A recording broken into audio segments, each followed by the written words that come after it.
Um festival de teatro não deve ser feito apenas com peças no palco e plateias lotadas. Deve ser também um espaço para reflexões e muita troca de experiências e conhecimentos. Assim pensa Maria Terezinha Raimann, que há 25 anos coordena, organiza e realiza o FENATIB, Festival Nacional de Teatro para Crianças e Jovens de Blumenau, em Santa Catarina. Sempre, junto com a programação no palco, há mesas de reflexão com convidados especialistas. Neste ano, o tema do seminário de estudos do FENATIB foi Palhaçaria e Comicidade. Um sucesso. Terminou na semana passada, mas tudo foi registrado em vídeo e está no YouTube do instituto que abriga o festival, o INARTE Blumenau. Foram 3 mesas com estudiosos de palhaçaria. A primeira com a dupla Cláudio Saltini e Teca Queiroz, da companhia Circo de Bonecos de Salto, São Paulo. A segunda foi com Walter de Souza Júnior, professor doutor da USP e presidente da Associação Amigos do Centro de Memória do Circo. A terceira e última foi com Álvaro Assad, da companhia carioca Etc e Tal, um craque como poucos em associar humor e mímica. Está tudo no YouTube para você ver na íntegra. Quem faz, quem gosta e quem estuda teatro para crianças não pode perder essas conversas. Pecinha a vovozinha, esteve lá, acompanhando tudo bem de perto. Entre tantas coisas proveitosas e elucidativas, Cláudio Saltini falou do acolhimento que seu palhaço necessita da plateia.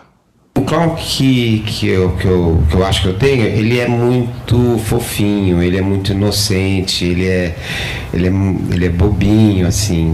Ele se deixa colocar no colo do espectador. Então, assim, eu trabalho para que o espectador me acolha, né, como se eu precisasse de algum tipo de proteção, assim, desse acolhimento. E o adulto demora um pouquinho para fazer isso, mas faz também. A criança, ela entra de cara nesse jogo, mas acho que ela entra de cara nesse jogo não porque ela me acolhe, mas é porque ela não percebe a mentira. Ela não percebe que eu estou mentindo. Para ela, eu estou no palco e o que eu estou falando é absolutamente verdadeiro, né? Mesmo que eu esteja fazendo uma ficção. Teca Queiroz, com muita propriedade e bons argumentos, falou da onda de politicamente correto afetando o humor dos palhaços. Nós fomos ver esses teatros, circo-teatro, essas coisas. Hoje você tem essa coisa muito protegida que a criança não pode ver coisas que não seriam supostamente adequadas. A gente criou uma politicagem em cima disso e os nossos pais nos levavam para ver essas coisas, esses circos-teatro, o ébrio. O que é o ébrio para uma criança, gente? Né? Então, assim, hoje tem essa eu não sei, um politicamente correto, exagerado. Veja, um programador mandou a gente tirar a cena de uma banana que vai tirando a casquinha e a gente põe uma música meio sensual lá e, enfim, ela faz um striptease, né? O que as crianças vão pensar, ele dizia. Então é um pudor, um pudorismo falso que protege, que ao mesmo tempo inviabiliza outros desdobramentos, outros pensamentos. Eu acho isso um pouco exagerado hoje em dia, né? Teca complementa reforçando o quanto o palhaço é universal e sua atuação tão abrangente. Eu, particularmente, não acho que existe o palhaço para a criança e o palhaço. O palhaço, ele é universal. O seu palhaço, também não gosto dessa história do seu palhaço, o meu palhaço, como se fosse uma coisa minha, absurdamente minha. O palhaço, ele é universal, ele está aí para servir todo mundo. Cada um vai rir de um jeito ou de outro, vai entender uma coisa ou outra daquele palhaço, um traço ou outro do palhaço. O acadêmico Walter de Souza Júnior discorreu sobre o que chama de comicidade do excesso. O palhaço, segundo ele, precisa do exagero. Veja. A figura do palhaço excêntrico, ele é pantagruélico, né? Ele vem diretamente da questão do excesso. Ele não tem limite, né? Se ele acabou de almoçar e ele entra em cena e vê um prato de macarronada, ele vai comer, mesmo que ele tenha que vomitar tudo depois, ele não vai perder a chance, né? Aliás, ele está sempre com fome, né? O palhaço, ele está sempre com fome, ele nunca deixa escapar. Então, eu acho que isso que faz a ligação com todos os públicos é justamente essa linguagem do excesso, né? Eu não vou fazer comedidamente, eu vou fazer porque eu vou me acabar até resolver isso, né? E ele vai tentar de todas as formas, que erre, todo mundo grite, coisa e tal, ele vai fazer. Então eu acho que e isso é o que pega. Na criança pega porque é justamente o que a criança adora, é exagerar tudo aquilo que estão falando que é para ela fazer ou para não fazer. Então ela vai exagerar nisso. E no caso do adulto, é essa válvula de escape, né?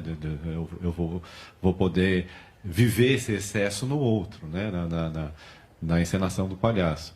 E é da onde ele vai descarregar o riso. A pedido da plateia, Walter falou de um tema que sempre surge quando o assunto é circo: a midiática globalização do Cirque du Soleil. O Cirque du Soleil é uma multinacional, né? Então, como qualquer multinacional, ela está aí para ser predatória, né?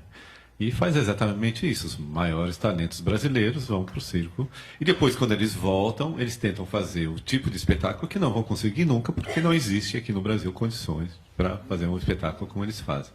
Que para mim é uma grande ópera, né? Porque é muito musical e muito encenado, não perde a hora. Os circenses vão e falam assim: isso aí é um circo de medroso, a gente faz isso sem corda, tudo bota corda. Então tem essa coisa do predatório, né? É interessante, toda vez que eu vou falar de circo numa aula, a primeira coisa que eu pergunto: alguém aqui já foi no circo? Alguém levanta a mão lá atrás: eu fui no Cirque du Soleil. Isso não conta, que isso não é o circo que a gente veio falar aqui, né? Mas é terrível isso, né? E depois para o circense tem esse lado de que, puxa, fui reconhecido, fui convidado para fazer uma turnê internacional. Mas quando ele volta, ele fica completamente deslocado, né? Porque ele não volta para a mesma realidade da qual ele saiu. E ele tenta reviver. Teve vários circenses que voltaram e tentaram fazer espetáculo solo, olha só, para poder ter alguma visibilidade, aproveitar essa visibilidade do Cirque du Soleil. E é lógico que um espetáculo solo de circo é difícil, a não ser que seja palhaço. É mais complicado, né? Então, de fato, é bem nociva essa influência, né? E hoje a referência que a maior parte das pessoas tem por conta da grande mídia é Cirque du Soleil. Quer dizer, você fala em circo, eu vi. Então é bem difícil. Eles sobreviveram na pandemia fazendo espetáculos online e inclusive liberando acesso e coisa e tal. Então, imagina, foi devastador para o circo tradicional. Como não poderia deixar de ser, Álvaro Assad relacionou a mímica ao trabalho do palhaço e contou como gosta de trabalhar. O que me agrada é quando eu dirijo um espetáculo, fazer a preparação mímica desse espetáculo, né? E descobrir no corpo da pessoa qual é o limite ou a característica de comicidade que ela pode propiciar gestualmente. Porque não existe a mímica certa. É isso que eu muitas vezes posso ter de pensamento diferente de determinados mímicos. É assim que se faz uma coisa, é assim que se faz outra coisa. Para mim, é descobrir como é que você consegue fazer uma coisa, e aí utilizar essa técnica dentro do seu movimento, e dentro da dramaturgia do que você quer apresentar, para que fique interessante. Álvaro Assad também comentou, com poesia, a suposta rixa entre mímicos e palhaços, o que, segundo ele, é pura lenda que muitos adoram perpetuar. E acredite, mímicos fazem palhaçada e palhaços fazem mímica há anos. Essa história nossa de que a gente briga é tudo mentira, é a mesma família. Porque, no fundo, é um Pierrot e um Arlequim, e ambos estão apaixonados pela Colombina. E a Colombina é a plateia. E acredite, você sabe fazer mímica desde que você nasceu. Esse foi apenas um aperitivo de tudo o que rolou no seminário do FENATIB, festival que alcançou este ano sua 25ª edição. Um orgulho! Veja o seminário completo no YouTube inarte.org.br.